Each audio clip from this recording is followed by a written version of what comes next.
learn to pray to him and connect to him, even when situations do not turn up the way we expect it. We are at peace because we know God is on our side.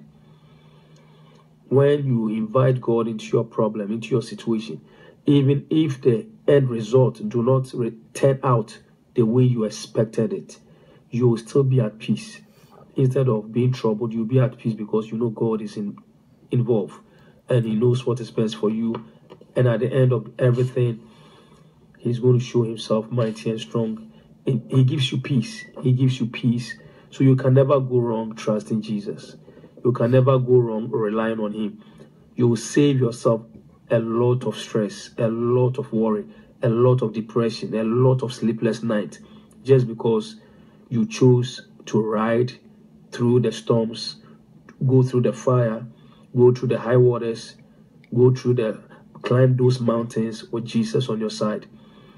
Sometimes you will find yourself going through the fire. That's what the psalmist says, though I walk through. So don't think everything is going to be speed deliverance and you'll go through the fire. Shadrach, Meshach, and Abednego, their faith did not stop them from going through the fire. They went through. Daniel, praying 3 times a day, trusting in God, did not stop him from being cast into the lion's den. They cast him into the lion's den. Jesus Christ, with all the anointing, they killed him. But because these individuals trusted God, God brought them out, even in the midst of the trials, in the midst of the lion's den, in the midst of the waters, in the midst of the fire. There was a 4th man that brought them out. So what I'm coming to tell you is that I'm not coming to promise you that you'll not go through any problem. And I'm not here to promise you that what you are going through supernaturally, once we pray, everything will disappear. Sometimes, whether you like it or not, the truth must be told. We have to go through the fire. So the psalmist says, though I walk through.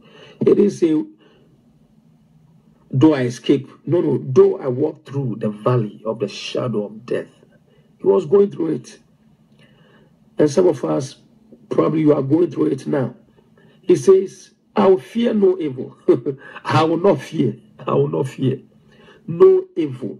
Even though I'm going through the valley of the shadow of death, I will not fear. The only reason he was not afraid was because, for thou art with me.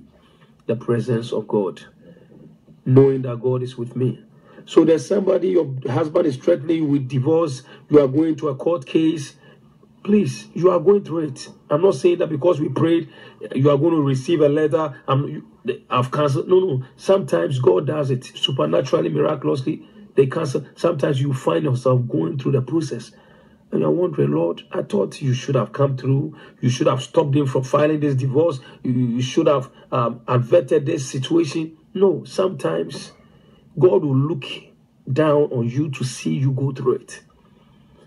And it can be a painful experience. You will think, like Jesus said, Eli, Eli, my God, why have thou forsaken me? He hasn't forsaken you. He's waiting that on the 3rd day, he will come back and resurrect you. He's waiting that when you are in the lion's den, he will come and deliver you. He's waiting that when you are in the midst of the fire, like a 4th man, he will come and deliver you. But don't think that our prayers always block us from going through.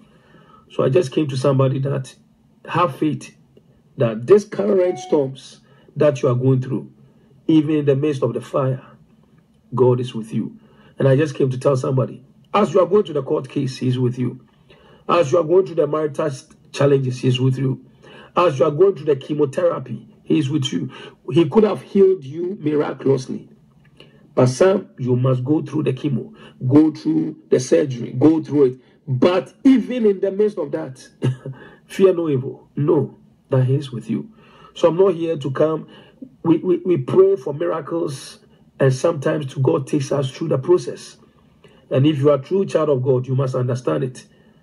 If you are not a child of God, that's your problem. But if you are a child of God, don't think that it's always miracle, miracle, miracle, miracle. That's not Christianity. Our God performs miracles. Yes, he does. He's able to supernaturally make things happen, rescue part, command the sun to be still. All those miracles, we love it. We love it. We love the signs and wonders. We love it. We cherish it. Lord, miracles. Let people drop money into my account. Let things work, things miraculous. Who doesn't want miracles? But unfortunately, our Christianity is not based on miracles every day. It's based on faith in God. That through it all, we are certain, we are confident, we are assured that whatever we are going through, thou art with us. Emmanuel, God is with us. When he is with you, then it doesn't matter what you are going through, the process, the challenge, the disappointment. Because even what you call disappointment today, when God is involved, he turned it to his supernatural appointment. What may be a disappointment to you today, he's turning it.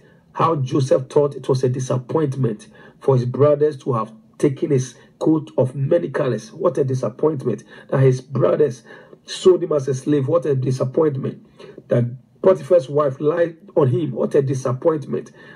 He said to his God, you said you have a dream for me, you have a plan for me, and look at all this disappointment surrounding me. But what he didn't know, that in this disappointment was God's supernatural appointment.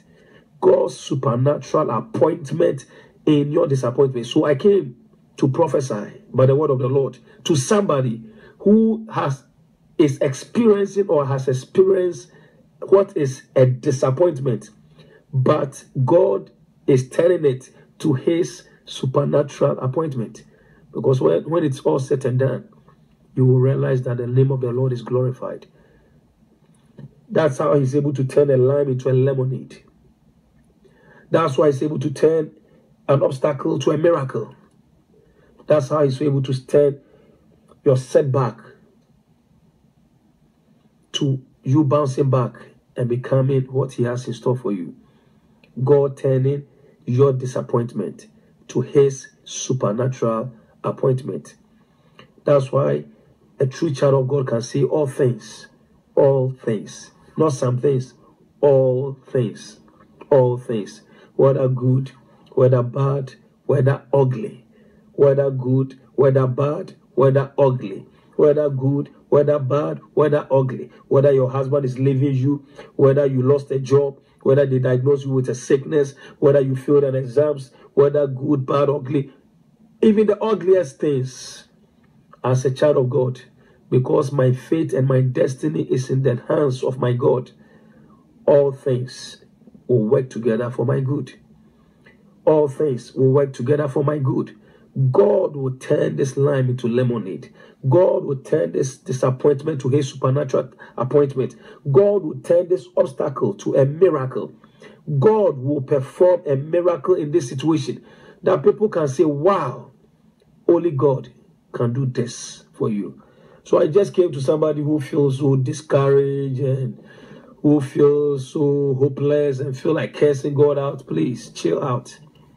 What you call disappointment is what is going to turn out to be his supernatural appointment in your life. If you don't have a messy situation, how will you have a message? If you're not going through a messy situation in your marriage, a messy situation in your finances, how are you going to have a message and a testimony? If you don't go through trials, how can you have a triumph? If you are not tested, how can you have a testimony? Precious one, we serve a God who is a masterminder. His thoughts are not your thoughts. His ways are not your ways. As far as the east is from the west, that's how far his ways are far away from you. And that's why sometimes the way we think is not the way God thinks towards us. And the way we want things to be done, he doesn't always does it that way. Because his ways are perfect. Sometimes he allows you to go through the worst case scenario. Very stinking. When they called upon Jesus to come because his friend, they don't use the word friend in the New Testament for too many people. How many people did it? We knew about his 12 disciples, but how many people could call Jesus his friend? The only time we hear friend is Lazarus. Your friend is at the point of dying. Make haste, come. Pray for him and heal him. And Jesus Christ waits for about 3 to 4 days for somebody he calls his friend and somebody who calls him friend. I thought if your friend calls you and you have that kind of grace and anointing on your life, with all the text message they gave to Jesus, with all the email, with all the fax, the phone call, the Twitter, every message they could get to him that your best friend, your friend Lazarus, is at the point of dying. Come on, make haste and come and heal him. He decided to wait until Lazarus dies. And now he's stinking, dead and stinking. And then he says, I'm going. When Martha saw him, she had an attitude. Lord, if you had come early, Lord, if you had come early, you call yourself our friend. If you had only come early, your friend Lazarus wouldn't have died if you had come early. Look at you. You are coming late. You are late, Lord. You are late. You are late, so my husband is divorcing me. You are late, so the doctor say I have cancer. You are late, so I'm about to be evicted. You are so late, oh God, so I failed exams. You are late. I cried upon you. You are late. Martha said, Lord, if you had only come early, Lazarus wouldn't have died. You are late. And for some of you, you feel Jesus is late. Lord, if you have been earlier, I would have been married by now. If you had only been early, I would have been pregnant by now. If you had come early, I would have been having this job now. You are late. Right now, my situation is stinking. By this time, he's thinking. That's what Mary. Having an attitude. I called upon you. I cried to you. I prayed. I fasted. I did everything. I even sowed a seed. I even broke some bottles. I have been binding and losing. And yet still you are late. My husband is leaving me. My husband is still with another woman. What kind of God are you? Martha had the same attitude like you have. Martha had the same attitude. Your attitude is like Martha. Your attitude. Lord, you are late. You are late. Why didn't you let me get that job? Why didn't you let that man marry me? Why did you allow this? Lord, you are late. I fasted. Didn't I fast? Didn't I partake in the 1 week fasting? I even joined in the emergency fasting. And Lord, I was expecting that you will come. You will come and do a miracle. You will come and perform some signs and wonders. You will come and resurrect Lazarus and heal him. But look at you. You call yourself the Son of God. You call yourself our friend. You are late. Now he stinketh. Lazarus stinketh. And some of us, somebody came on the prayer line tonight having the same attitude like Martha. Jesus is late. Because he's late, you are behind bills. Because he's late, your husband is about to divorce you. Because he's late, you are going to a court and you don't even know the outcome. You don't even have no money. Jesus, you are late. And sometimes Jesus can be late. He can be late. We've been crying to him, fasting, praying, binding, loosing, some assaulting. We've done everything, drinking oil, bathing oil, anointing ourselves, and yet still is late. Disappointment. Lord, you are late. At this time, Lazarus is thinking, our situation is hopeless. Case closed. So now that you are coming, what are you going to do about the situation, Lord? When I needed you to come and fix it, you didn't show up. Now you have showed up. Everything is hopeless.